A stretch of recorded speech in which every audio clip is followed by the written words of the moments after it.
दोस्तों जब कभी भी आप फॉल सीलिंग करा रहे होते हैं तो कुछ चीज़ों को ध्यान रखना बहुत ज़्यादा जरूरी है। नहीं बाद में आपका खर्चा भी हो जाता है और आपको वो डिजाइन भी अच्छी नहीं लगती और बहुत ज़्यादा दिक्कत का सामना करना पड़ता है। सबसे पहले यहाँ पे जो आप फॉल सीलिंग देख रहे हैं दोस्तों, अब ये जो फॉल सीलिंग है ये पार्टिकुलर इस रूम की एक डिजाइन जितनी भी इसकी डायमेंशन है, जहाँ इसकी विंडो है, जहाँ पे गेट है, इसकी डायमेंशन लेके ये डिजाइन पहले बनाई गई है।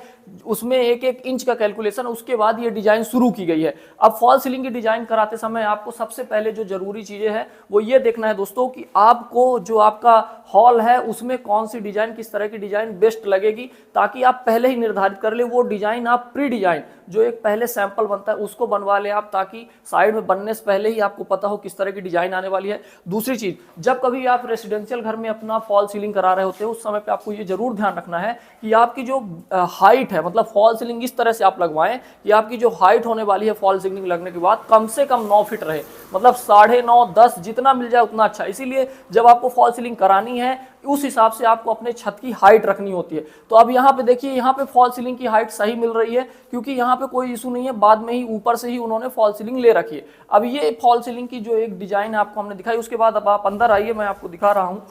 जैसे अपन अब लिविंग हॉल में आ गए हैं, ड्राइंग हॉल से लिविंग हॉल में आ गए। अब इसकी जो फॉल सीलिंग है आप हमें देखिए कितनी डाउन लेनी पड़ रही है। ये डाउन लेने का सबसे बड़ा कारण क्या है दोस्तों, कि हमें एक शेप में पूरी फॉल सीलिंग चाहिए।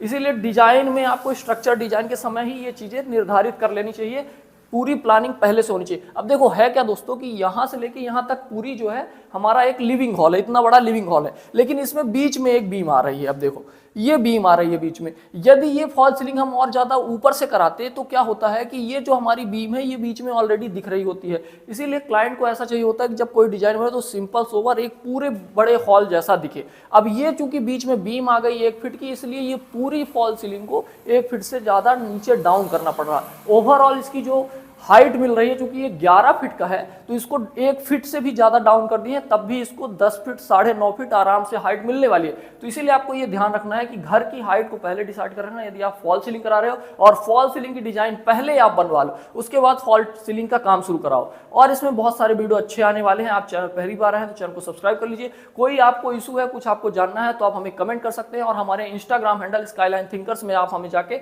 डीएम कर सकते हैं। Thank you.